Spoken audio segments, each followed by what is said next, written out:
नमस्कार दोस्तों, स्वागत है आपका एचडीआईएस परिवार में। दोस्तों, जैसा कि आप जानते हैं कि एचडी पे जो है मेंस प्रोग्राम चलाया जा रहा है, जिसके अंदर हम डेली आप लोगों के लिए 4 क्वेश्चन लेके आते हैं। वो 2 सब्जेक्ट के होते हैं। देखिए, 9 बजे जो आपको क्लास प्राप्त होती है, उसके अंदर हिस्ट्री या फिर पॉलिटी की जो है वो वहाँ पर क्लास आपको प्राप्त होती है। 2 क्वेश्चन आपके कवर कराए जाते हैं। तो 6 बजे आपको क्लास प्राप्त होती है, उसके अंदर 2 अन्य क्वेश्चन जो है एक सब्जेक्ट से कवर कराए जाते हैं।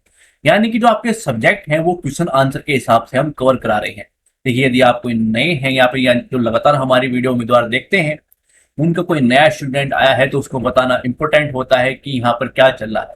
ठीक है, 2024-25 के लिए मेंस प्रोग्राम यहाँ पर चलाया जा रहा है, जिनके लिए हम क्या कर रहे हैं कि सब्जेक्ट वाइज जो है, जो आपके सब्जेक्ट होते हैं, यदि आप आईएएस की तैयारी कर रहे हैं तो 4 जीएस के पेपर होते हैं, जीएस 1, 2, 3, 4। ठीक है, और यदि आप किसी स्टेट पीसीस की तैयारी कर रहे हैं तो यहाँ पर अन्य तरीके सिलेबस के अनुसार जो है जीएस के पेपर होते हैं। ठीक है, तो उसके अनुसार जो है वर्ड्स की भी लिमिट अलग अलग होती है। तो अपने अनुसार जो है, जो आपके सिलेबस के अकॉर्डिंग यहाँ पर चीजें चल रही हैं, यहाँ पर सभी सब्जेक्टों को जो है वो कवर कराया जा रहा है। किस हिसाब से कवर कराया जा रहा है? क्वेश्चन आंसर के हिसाब से जो है हम कवर करा रहे हैं। इतने क्वेश्चन हम कवर कराने का प्रयास करेंगे कि ताकि आपका जो पूरा सब्जेक्ट है, उस सब्जेक्ट का कोई भी टॉपिक, उससे कोई भी आयाम किसी तरीके से भी वहां से क्वेश्चन क्रिएट हो सकता है। या तो ट्रेडिशनल क्वेश्चन क्रिएट हो जाए, या फिर जो है करंट से संबंधित होके वहां पर को ट्रेडिशनल क्वेश्चन जो है वो क्रिएट हो जाए। अब क्वेश्चन जो है कैसे भी आपके सामने आए, आप उसके पास जो है कि आपके पास वो पॉइंट्स हो कि आप उसका आंसर दे पाए। मान लीजिए कोई क्वेश्चन पूछा गया है जो को ट्रेडिशनल है, यानी कि जो है करंट से रिलेट होकर ट्रेडिशनल में पूछा गया है कि ये बता दीजिए, उससे संबंधित आपके पास पॉइंट है तो आंसर लिखना आसान हो जाता है। ठीक है, तो आपकी तैयारी जो है हम उस हिसाब से करा रहे हैं कि आपका जो फोकस है वो एग्जाम पर हो। ठीक है, आपके आंसर राइटिंग पे इतनी अच्छी पकड़ हो कि आपको क्वेश्चन देखते ही पता चल जाए कि मुझे इसमें क्या लिखना है और कैसे लिखना है। ठीक है, आपका पूरा फोकस इस चीज पे हो कि देखिए, काफी बार जो है बच्चे इस वजह से रह जाते हैं कि वो अपना 100% नहीं दे पाते हैं। नॉलेज होने के बाद यदि कोई क्वेश्चन का आंसर ना दे पाना, या फिर क्वेश्चन का आंसर गलत दे देना, ये उसके लिए सबसे बुरी बात होती है।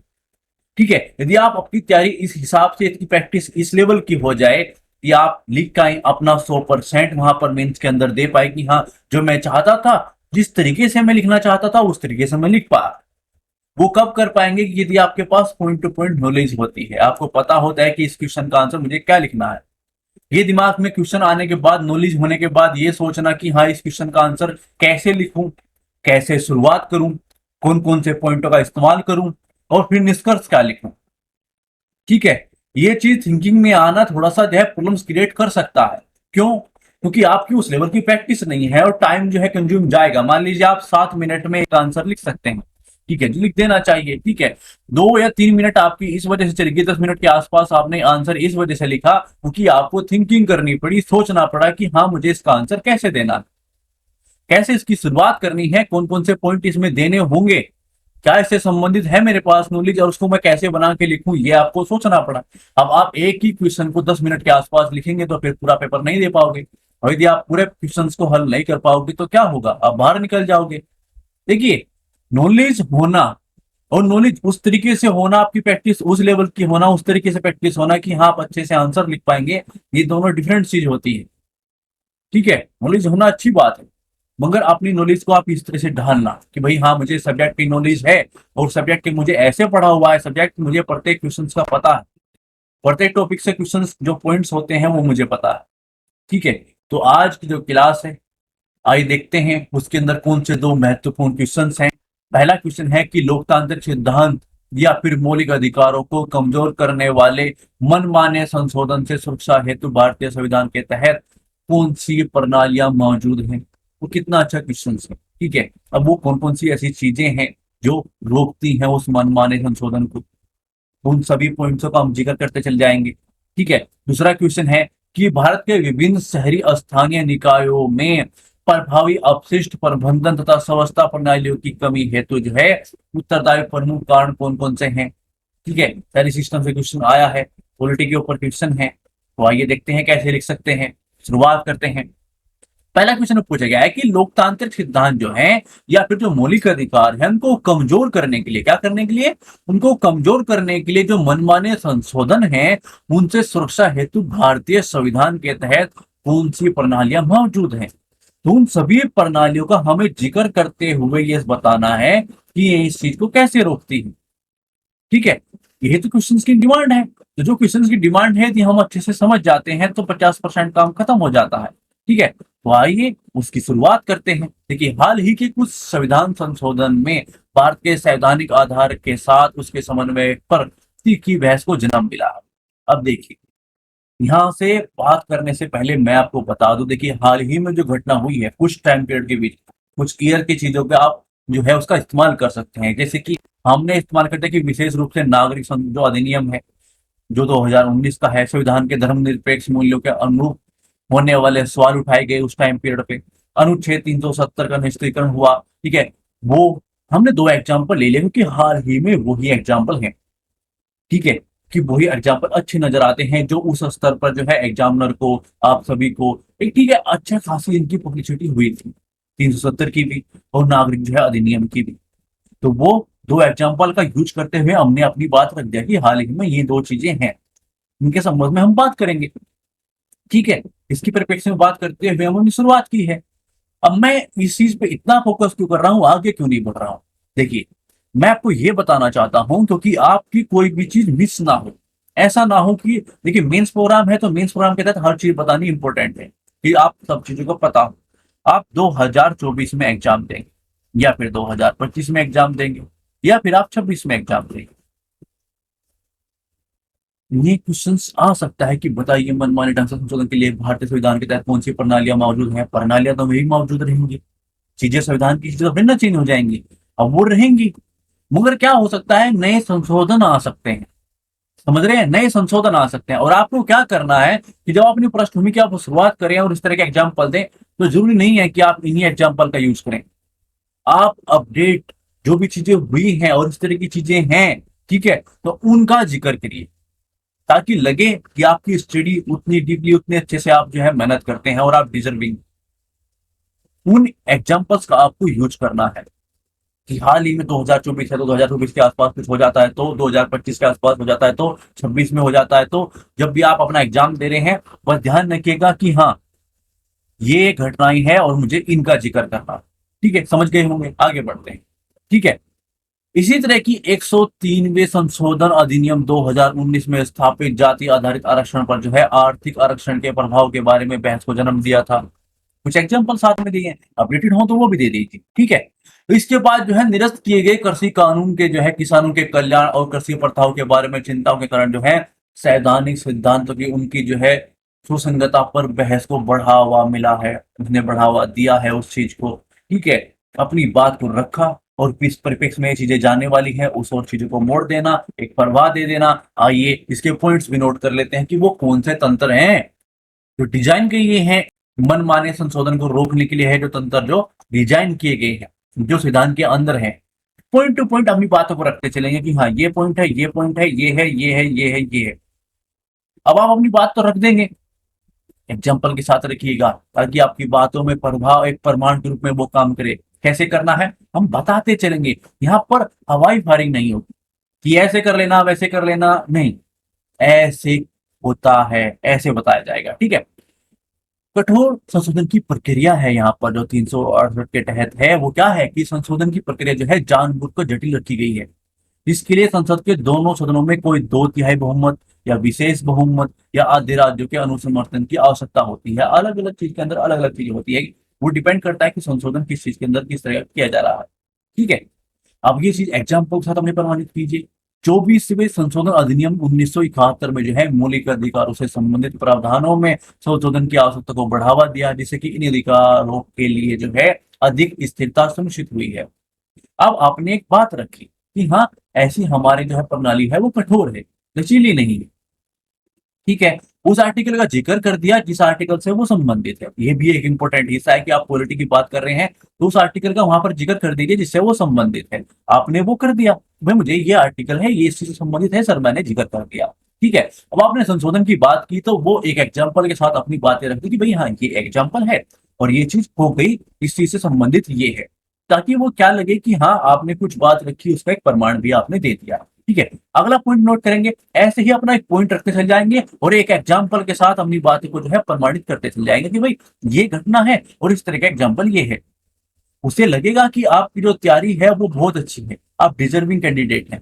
ठीक है, और आपकी जो लिखने का एक तरीका है, आपके बातों को प्रस्तुत करने का एक तरीका है और एग्जाम्पल के साथ जो है अपनी बातों को प्रमाणित करने का जो तरीका है वो बहुत अच्छा लगेगा। आपकी नॉलेज से एग्जामिनर प्रभावित नहीं होगा, मगर आप अपनी नॉलेज को कैसे प्रस्तुत करते हो, अपनी बातों को कैसे रखते हो, इससे वो प्रभावित हो सकता है। ठीक है, तो उसको प्रभावित करने का प्रयास करना है। वो क्यों करना है? क्योंकि हमें वो नंबर चाहिए, वो अच्छे नंबर चाहिए, ताकि हमें आईएएस या पीसीएस जिससे आप तैयारी कर रहे हैं वहां पर हमारा सिलेक्शन हो सके। ठीक है, अगले पॉइंट की बात करते हैं, मूल संरचना सिद्धांत की बात करते हैं। देखिए, सर्वोच्च न्यायालय ने यह अवधारणा स्थापित की कि संविधान की कुछ आवश्यक जो है विशेषताएं, जैसे कि लोकतंत्र और समानता में संशोधन नहीं किया जा सकता। यानी कि हमारी कुछ मूल संरचना है, इसके अंदर जो है संशोधन नहीं करना चाहिए, ये नहीं हो सकता है। हम मनमाने तरीके से अपने संविधान को चेंज नहीं कर सकते हैं, क्योंकि वो उसकी मूल संरचना है, मूल बात है। उसको ही चेंज हो गया तो संविधान ही चेंज हो गया ना। तो उसको रोकने के लिए सर्वोच्च न्यायालय है। तो ये बात रखी गई है। आपने अपना एक पॉइंट रखा कि भाई मनमाने ढंग से संशोधन नहीं किया जा सकता, उसका ये एक पॉइंट है। ठीक है, एग्जाम्पल के साथ बात करेंगे। केशानंद भारती बनाम केरल राज्य जो है मामले में सर्वोच्च न्यायालय ने मूल संवैधानिक सिद्धांतों को कमजोर करने वाले संशोधन को रोकते हुए बुनियादी संरचना सिद्धांतों को बरकरार रखा। आपने एक पॉइंट रखा और उससे संबंधित जो है एक मुद्दा जो है बताया जाए कि देखिए ऐसी कुछ चीजें हुई थी, ये लीजिए एग्जाम्पल। अब उनको कैसा लगेगा? बात जो है ऐसे भी रख सकते हैं कि मूल संरचना का सिद्धांत रख दिया, पॉइंट तो हो गया ना आपका। भाई आपका ही पॉइंट हो गया कि मूल संरचना सिद्धांत की बात है, सर्वोच्च न्यायालय उसको रोक सकता है, और ये चीज है भी। मगर आपने एक एग्जाम्पल भी दिया साथ में कि देखिए ये चीज है और ये ऐसा हुआ है, ये मामला है इससे संबंधित। तो आपका इफेक्ट क्या पड़ेगा? आप फुल थिंकिंग करके देखिए। डिजाइन के तंत्र के बारे में हम नॉर्मल बात कर सकते हैं कि भाई हम कठोर प्रक्रिया के बारे में बात करते हैं, मूल संरचना के बारे में बात करते हैं, एग्जाम्पल ना दें। मगर जो ऐसा कर रहा है और एक इंसान जो है, आप लोग जो है एग्जाम्पल के साथ बात कर रहे हो, दोनों में कौन अच्छा है? एग्जामिनर को प्रभावित कौन करेगा? अब आप बार बार बोलते हैं कि सर अच्छा आंसर क्या है, क्वेश्चन आता है कि अच्छा आंसर क्या है। एक नॉर्मल इंसान से देखिए, दोनों ही मेंस लिख रहे हैं, आप भी मेंस लिख रहे हैं, एक अन्य इंसान भी मेंस लिख रहा है आपके साथ बैठ के, आपके बराबर में ही, वो भी उसी क्वेश्चन का आंसर लिख रहा है, आप भी उसी क्वेश्चन का आंसर लिख रहे हो। आपका सिलेक्शन हो और वो बंदा बाहर चला जाए, ऐसा कैसे हो सकता है? तो वो ऐसे ही हो सकता है कि आपका आंसर उससे ज्यादा अच्छा हो, आपने ऐसे वे से लिखा हो, आपके आंसर में प्रभाव हो, अपनी सभी बातों को पूरा रखा हो, सभी क्वेश्चंस को किया हो। ठीक है, तो ऐसे सब कुछ करना है। आगे बढ़ते हैं। ठीक है, आगे कुछ पॉइंटों को देखते हुए पॉइंट टू पॉइंट चीजों को रखते चल जाएंगे। ठीक है, ऐसे ही अपनी एक बात को रखेंगे, एग्जाम्पल के साथ उसको प्रमाणित कर देंगे। सर्वोच्च न्यायालय द्वारा जो है न्यायिक शिक्षा की जाती है कि न्यायपालिका के पास उन संशोधन की शिक्षा करने और उन्हें रद्द करने का अधिकार होता है कि जो मौलिक अधिकार व संविधान की मूल संरचना का उल्लंघन करते हैं। ठीक है, तो भाई उसके पास एक न्यायिक समीक्षा है कि वो कर सकता है। आपने कोई चीज बनाई है, क्या वो संविधान के विरुद्ध है, मूल अधिकारों के विरुद्ध है, उसकी मूल संरचना के विरुद्ध है? यदि वो है तो उसको खत्म कर देगा। ये पावर्स है सर्वोच्च न्यायालय के पास। और एग्जाम्पल के साथ बात करेंगे। मिनर्वा मिल्स लिमिटेड बनाम भारत संघ मामले में जो है सर्वोच्च न्यायालय ने 42वें संशोधन अधिनियम में कुछ हिस्सों को अमान्य कर दिया। इसमें न्यायिक समीक्षा के दायरे में जो है प्रतिबंधित करने की मांग की गई थी। ठीक है, आपने एक बात रखी कि ऐसा सर्वोच्च न्यायालय कर सकता है और ये हुआ है। ये लीजिए एग्जाम्पल। क्योंकि मैं बार बार चीजों को रिपीट करके दिखाता हूँ कि चीजें बहुत अच्छे से आपको समझ में आ जाए कि एक्चुअली आपको क्या करना है, और वो चीज हम आपको करके दिखाते हैं, वो चीज हम आपको बताते हैं। ऐसे हवाई फायरिंग तो नहीं करते कि ऐसा कुछ कभी किया है कि हमने आपके सामने क्वेश्चन लिख दिया हो और बता दीजिए कि इसको ऐसे ऐसे ये पॉइंट्स को यूज करते हुए लिख दीजिए। आपको प्रॉपर बताया है कि ये ऐसे प्रॉपर हर पूरा चीज वर्डिंग आदि की वर्डिंग दे के जाते हैं आप लोग। ठीक है, बस आपको प्लीज इतना करना है कि वीडियो को शेयर करना है, ताकि और अन्य व्यक्ति तक ये चीज जो है पहुंच जाए। ठीक है, आगे बढ़ते हैं। देखिए, संघीय संरचना की बात करते हैं, राज्य की सहमति की बात करते हैं। तो संघीय संरचना जो है राज्य को शक्ति को प्रभावित करने वाले संशोधन को जो है निर्दिष्ट संख्या में राज्य विधानसभाओं के अनुसमर्थन की आवश्यकता होती है। कि आप यदि आप कुछ पर्टिकुलर राज्य के ऐसी चीजों को प्रभावित करना चाहते हैं तो उसको आपको उसकी अनुसमर्थन की आवश्यकता होगी। उदाहरण की बात करें तो 101 संशोधन जो है किया गया था, जो जीएसटी से संबंधित था। ऐसे अपनी बातों को रखना है। अब संशोधन वो जीएसटी से ही संबंधित है। ठीक है, मगर आप जो है फर्स्ट कोमे के अंदर उस चीज को लिखेंगे कि भाई ये चीज जो है जीएसटी से संबंधित है, ये जीएसटी संबंधित है, उसको आपको बताना इंपॉर्टेंट है। आधे से अधिक राज्य के अनुसमर्थन की उस टाइम पे आवश्यकता थी, क्योंकि वो किसको प्रभावित करता, राज्य को प्रभावित करता, उनके आर्थिक सिस्टम को प्रभावित करता, ठीक है, कर व्यवस्था को प्रभावित करता। तो वो चीज उनसे संबंधित थी, तो अनुसमर्थन की आवश्यकता थी। एक एग्जाम्पल साथ आपने बात रखी कि एक संशोधन किया गया था जिसमें आवश्यकता थी, इस चीज को तो प्रभावित कर रहा था उस चीज को। वो आप बातें ऐसे रखते चाह रहे हैं कि एक प्रभा है, एक अच्छा वे है आपका रखने का, ठीक है। निर्धारित और गैर निर्धारित जो मौलिक अधिकार हैं, जैसे कि कुछ मौलिक अधिकारों को स्पष्ट रूप से जो है सूचीबद्ध किया गया है, जबकि कुछ अधिकारों की जो है पहचान में उनकी रक्षा करने की हेतु जो है अनुमति न्यायालयों की दी गई है, ठीक है। अब वही बात आ गई, सर्वोच्च न्यायालय में विभिन्न मामलों में निजता का अधिकार जो है पर्यावरण संरक्षण को अनुच्छेद 21 के तहत जो है जीवन के अधिकार के अभिन्न अंग के रूप में मान्यता दी है, ठीक है। पॉइंट्स क्लियर होते जा रहे हैं। अब आपके दिमाग में एक और बात आ रही होगी जो मैं आपको बताऊंगा ये पॉइंट्स लेने के बाद, कि संसद की प्रतिनिधि प्रकृति जो है लोगों की आवाज के रूप में संसद के विचार विमर्श बहस से जो है प्रस्तावित संशोधन के गहन मिथन जो है सुनिश्चित होता है। उदाहरण की बात करें तो 44वें संशोधन अधिनियम 1978 द्वारा आए संसद की व्यापक बहस के बाद जो है कुछ संवैधानिक प्रावधानों को बहाल किया गया, ठीक है। राष्ट्रपति की सहमति की बात करें, देखिए संविधान संशोधन के लिए जो है राष्ट्रपति की सहमति की आवश्यकता है, जो मनमाने परिवर्तन के खिलाफ जो है जांच के रूप में कार्य कर सकती है। एक हल्का सा एग्जाम्पल जो हल्का सा उसी से कनेक्ट होता हो कि 42वें संविधान संशोधन अधिनियम 1976 में किए गए व्यापक परिवर्तन कांड जो है विवादास्पद वो था, हालांकि बाद में राष्ट्रपति ने इसकी सहमति दे दी थी, ठीक है। अगले पॉइंट की बात करें तो वो जन याचिका हो सकती है। जनहित जो है याचिकाएं नागरिकों के मौलिक अधिकारों को या संवैधानिक मूल्य को जो है उल्लंघन करने वाले संशोधन को चुनौती देने के लिए सीधे न्यायालयों से संपर्क करने की अनुमति देती है, ठीक है। कि भाई आपको कुछ ऐसा कुछ अधिकार छिना है और कुछ उल्लंघन हुआ है तो आप बात कर सकते हैं सर्वोच्च न्यायालय पे, ठीक है, याचिका डाल सकते हैं। विशाखा बनाम जो है राजस्थान राज्य मामले में सर्वोच्च न्यायालय ने मौलिक अधिकारों पर जोर देते हुए कार्यस्थल पर यौन उत्पीड़न जैसी समस्याओं को हल करने का बल दिया गया था। और इस तरह के बहुत सारे मामले आते हैं, कुछ अन्य मामले भी आप लिख सकते हैं। जरूर नहीं है कि जो एग्जाम्पल का यूज मैं कर रहा हूँ या आपको बताने के लिए बता रहा हूँ तो उसी का एग्जाम्पल का आपको यूज करना है। आपको लगता है कि इसका अच्छा एग्जाम्पल ये है या फिर इस एग्जाम्पल का भी यूज मैं कर सकता हूँ, तो आप वो कीजिए। इंपॉर्टेंट ये है कि आपका सिलेक्शन होना इंपॉर्टेंट, वो चीज बहुत इंपॉर्टेंट है कि आपका सिलेक्शन वो होना इंपॉर्टेंट है, ठीक है। आगे बढ़ते हैं। सार्वजनिक जागरूकता की कमी है, ठीक है। नागरिक समाज है, एक सक्रिय नागरिक समाज और सार्वजनिक जागरूकता जो है जल्दबाजी या मनमाने संशोधन पर रोक लगाने और जवाबदेही को प्रोत्साहित करने का कार्य कर सकती है। यदि इसकी कमी हुई तो आप समझ नहीं पाएंगे कि आपके साथ क्या हुआ, ठीक है। यदि होगी वो चीज है आपके पास तो क्या होगा, उस चीज को जो है मनमाने संशोधन पर रोक लगा सकती है वो चीज, ठीक है। वर्ष 2011 में जो है अन्ना हजारे के नेतृत्व में भ्रष्टाचार विरोधी आंदोलन जैसे नागरिक समाज आंदोलन ने जो है लोकपाल विधेयक से संबंधित संवैधानिक संशोधन पर चर्चा को प्रभावित किया था। ऐसी चीज सामने आई थी कि आपको ये काम करना ही होगा और वो हुआ भी आया ना। लोकपाल विधेयक विधेयक जो है आप जिसे हैं तो वो कहां से प्रभावित होकर हुई चीज है, ये एग्जाम्पल के साथ अपनी बातें आप रख दी है। अब दिमाग में जो मैं आपको बोल रहा था कि क्या चीज आपके दिमाग में आ रहा होगा कि मैंने बहुत सारे पॉइंट्स आपको दिए हैं, शायद क्वेश्चन किसी स्टेट पीसेस में 120 100 200, ठीक है, ऐसे में आ जाए तो वर्ड को कम करना पड़ेगा, बिल्कुल कम करना पड़ेगा। देखिए मेरी जिम्मेदारी है कि आपके पास सभी पॉइंट्स हो, ठीक है, कि आपका कोई पॉइंट जो है छूटे ना, कोई बात छूटे ना और वो अच्छे से प्रमाणित होकर अपनी बात को रख सके आप। अब मान लीजिए मैंने किसी बात को रखते हुए आपको बात अपनी बातों को पूरी करते हुए 10 पॉइंटों का इस्तेमाल किया, ठीक है, कि मैं चाहता हूं कि आपका पॉइंट कोई छूटे ना। अब आपने देखा कि मेरे पास जो क्वेश्चन आया है, मैं इस पर स्टेट पीसेस में तैयारी करता हूं, मेरे सामने मेंस का क्वेश्चन है जिसको मुझे सिर्फ 120 वर्ड में ही लिखना है या 100 में लिखना है या 150 में लिखना है या 200 में लिखना है, जिसके हिसाब से ये वर्ड अधिक है।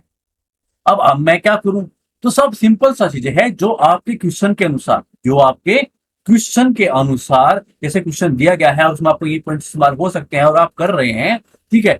तो आपको 10 का यूज करने की कहां जरूरत है, उसके अनुसार जो से संबंधित हो उसके अनुसार 6 का यूज कर लीजिए। क्या हो जाएगा, 4 कम हो जाएंगे जो उससे संबंधित नहीं भी होंगे, ठीक है। तो वो क्या हो जाएगा कि ये 6 पॉइंट का आपको इस्तेमाल करते हुए अपनी बातों को रख पाएंगे, वर्डिंग कम हो जाएगी तो टाइम भी कम हो जाएगा। सिंपल सा रीजन है, ठीक है। तो दिमाग में बिल्कुल टेंशन नहीं, लेकिन ये देखना है कि हाँ हमारे पास सभी पॉइंट्स आ गए।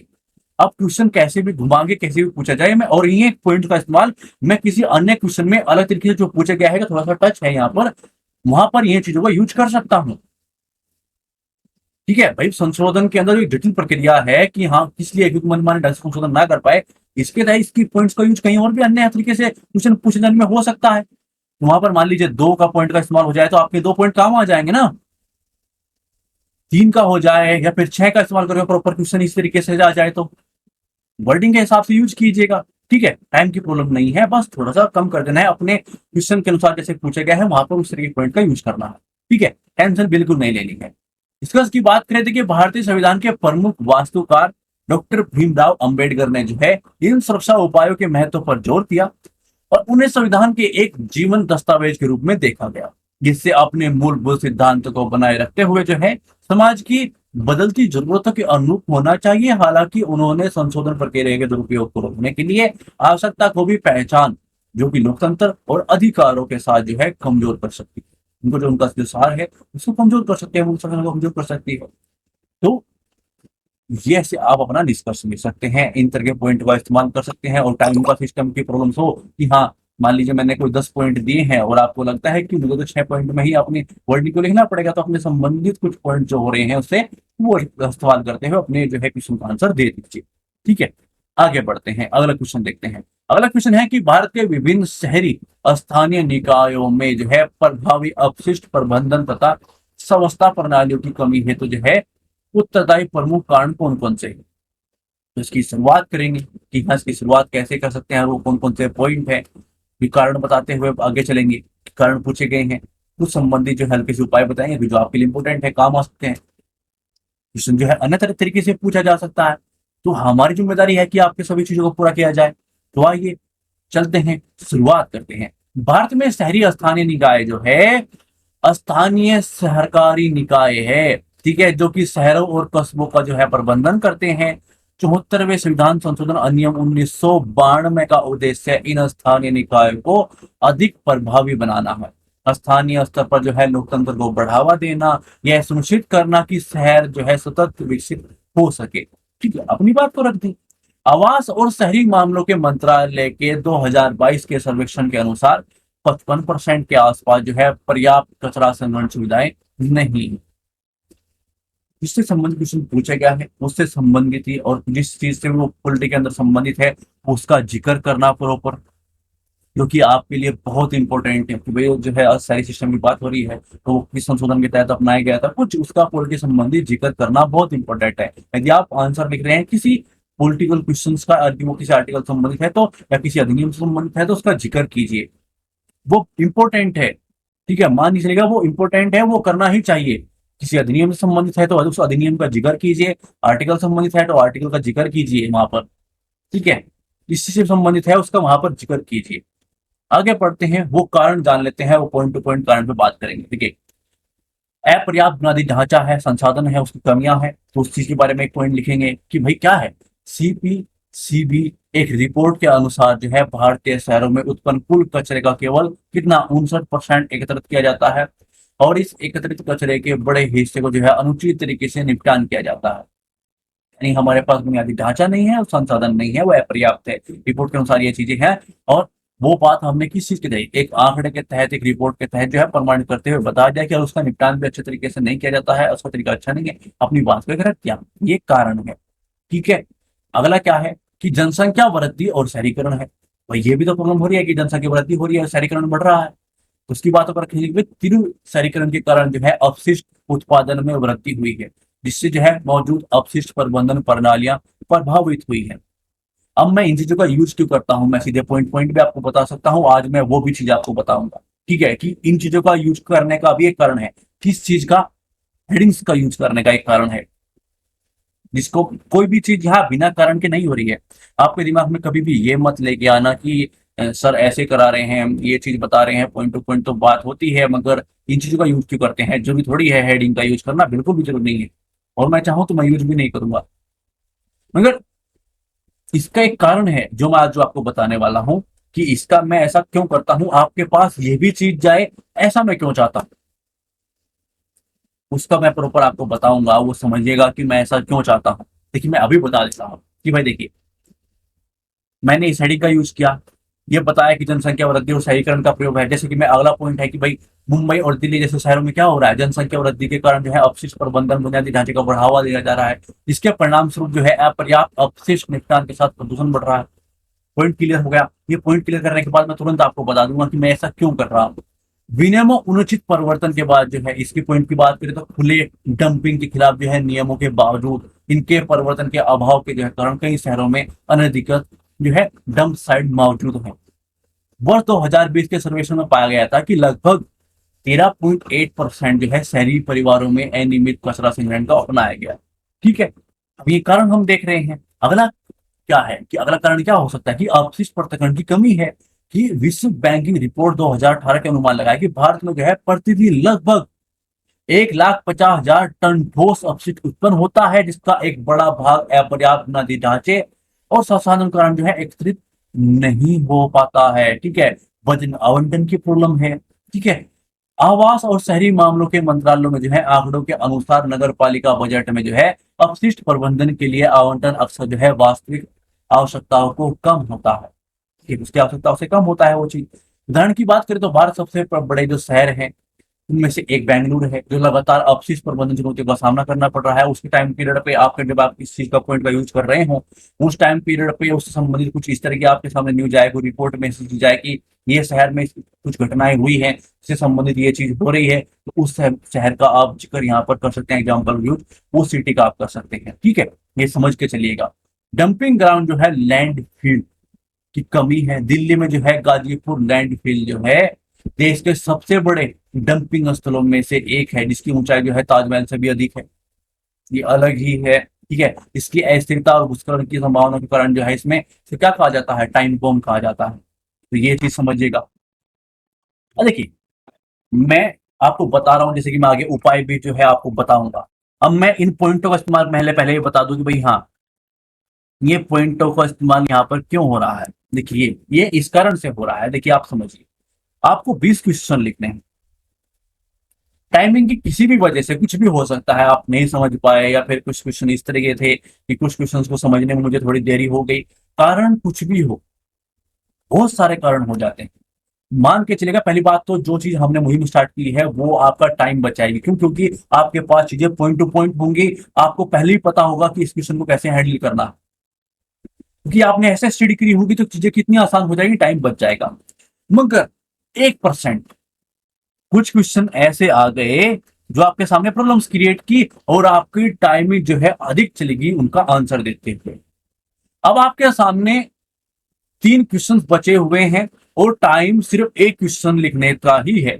मान लीजिए 7 से 8 मिनट जो है बची हुई है और आपके 3 क्वेश्चन बचे हुए हैं। समझिए, सिचुएशन को समझिए, क्योंकि मेंस है तो मैं हर चीज के ऊपर बात करना चाहता हूं। आपकी कोई भी चीज को, जो चीजें हैं वो आप समझिएगा, वो आपको पता होना बहुत जरूरी है। देखिए, सोचिए कि 20 क्वेश्चन मुझे लिखने थे एक टेस्ट के अंदर, एक पेपर के अंदर जो आपके सामने है।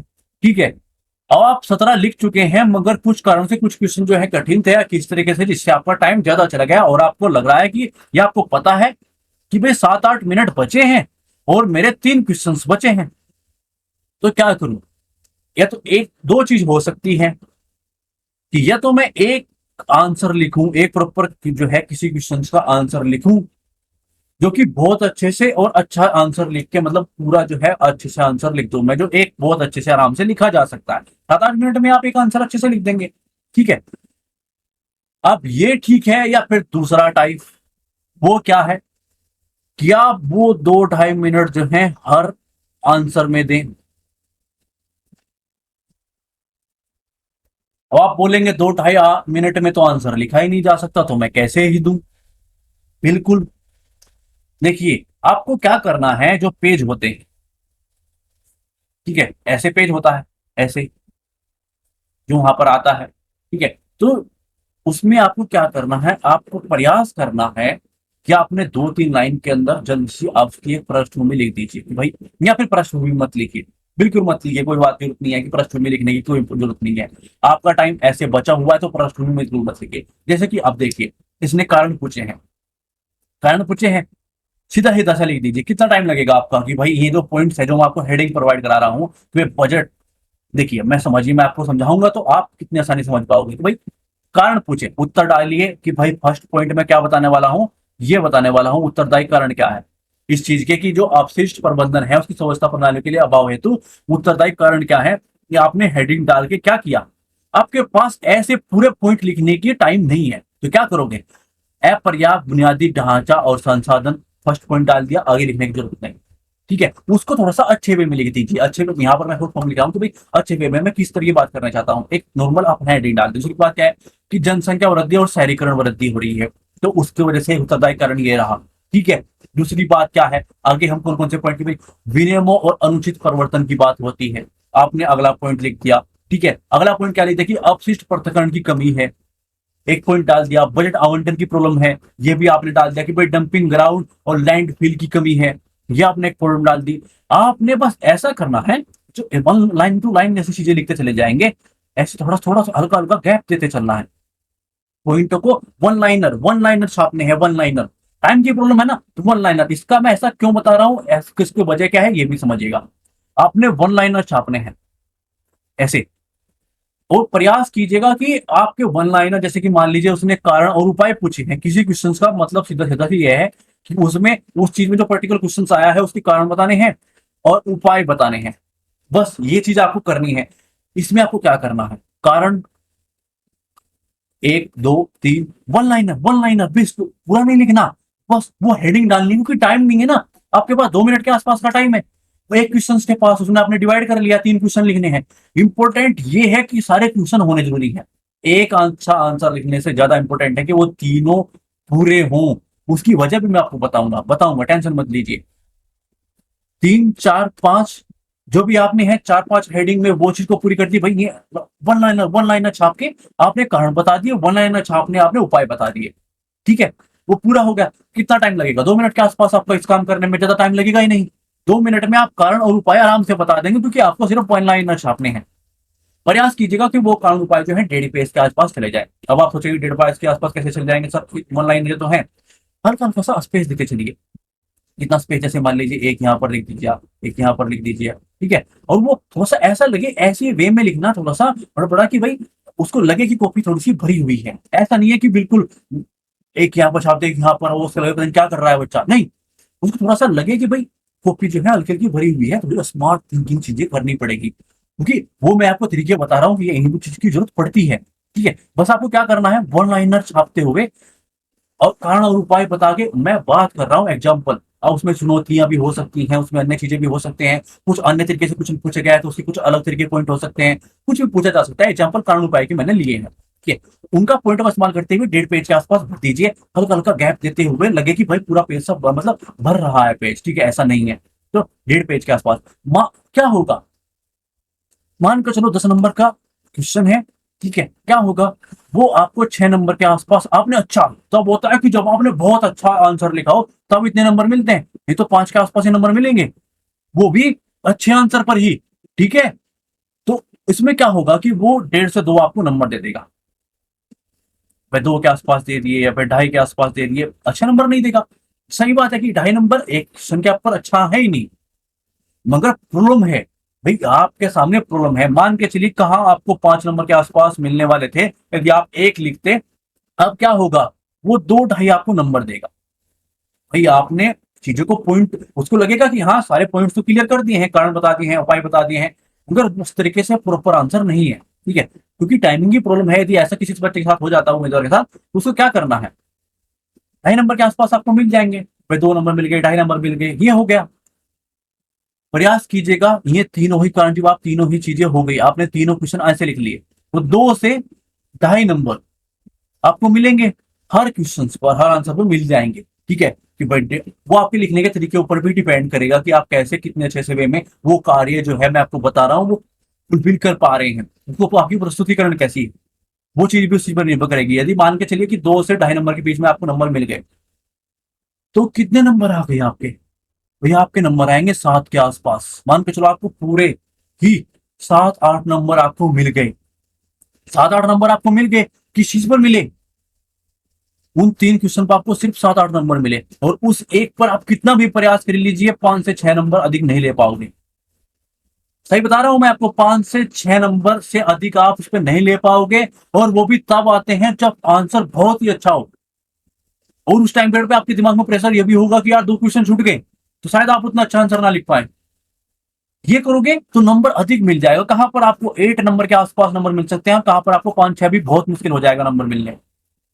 ये किसी किसी को मिलते हैं, बहुत अच्छे आंसर पे हो सकता है 5 नंबर मिलते हैं। ठीक है, लेने आपको इतने ही है, मैं आपको सारी प्रैक्टिस करूंगा कि 5-6 नंबर आपको मिले हर आंसर पर। मगर यदि ऐसा कुछ घटना हो जाती है किसी भी वजह से, तो आपको ये तरीका अपनाना है। ठीक है, इसलिए मैं आपको वो हेडिंग्स देते चलता हूँ कि ताकि आपको वो सब चीजें मिलते चले। ठीक है, कुछ भी चीज छूटे नहीं। एक गलत परिस्थितियों में कुछ स्थिति में हो तो भी हम HCD वहां पर काम आए। ठीक है, आगे बढ़ते हैं, कुछ उपाय भी दे देता हूँ, आपके काम आ जाएंगे। ठीक है, क्वेश्चन के हिसाब से उपाय की बात करें तो स्वामित्व की भावना को बढ़ावा देने के लिए जो है अपशिष्ट प्रबंधन योजना, निर्णय लेने और निगरानी में स्थानीय समुदाय को शामिल करना। ठीक है, उदाहरण की बात करेंगे, देखिए चेन्नई में जो है नम्मा उरुम नम्मा जेतु जो है अभियान में नागरिकों को अपशिष्ट प्रबंधन प्रयासों में शामिल किया गया, जिसके परिणाम स्वरूप जो है अपशिष्ट पृथक्करण में सुधार हुआ और कूड़ा कचरा कम हुआ। तो इस तरह के कार्य यहाँ भी कर लीजिएगा, कुछ आपने आप भी जो है सफाई अपनी ओर बना के रखिए अपने एरिया के अंदर, इस तरह के कार्य कर लेने चाहिए। ठीक है, घरों और व्यवसायों के स्तर पर जो है कचरे को जैविक पुनर्चक्रण योग्य और गैर पुनर्चक्रण योग्य जैसी जो श्रेणियां हैं उनको अलग करने के लिए प्रोत्साहित करना।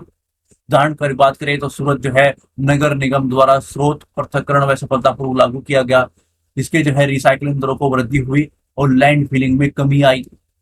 ठीक है, स्थानीय स्तर पर जो है खाद बनाने और पुनर्चक्रण के लिए जो है छोटे पैमाने पर विकेंद्रीकरण अपशिष्ट पर जो है प्रसंस्करण इकाइयां स्थापित करना। उदाहरण की बात करें तो केरल में जो है अरापुचा नगर जो है पालिका द्वारा विकेंद्रीकृत अपशिष्ट प्रबंधन मॉडल लागू किया गया, जिसके कुछ क्षेत्रों में जो है शून्य अपशिष्ट स्थिति को प्राप्त किया जा सके। ठीक है, ये क्या है, ये उपाय हैं, आप इनका इस्तेमाल कर सकते हैं। क्वेश्चन किसी तरीके से भी आए, कैसे भी आए, वो आपके पास उसके पता होना चाहिए, इसके कारण क्या है, इसके उपाय क्या हैं, क्या कर सकते हैं, किस तरह के कारण हैं।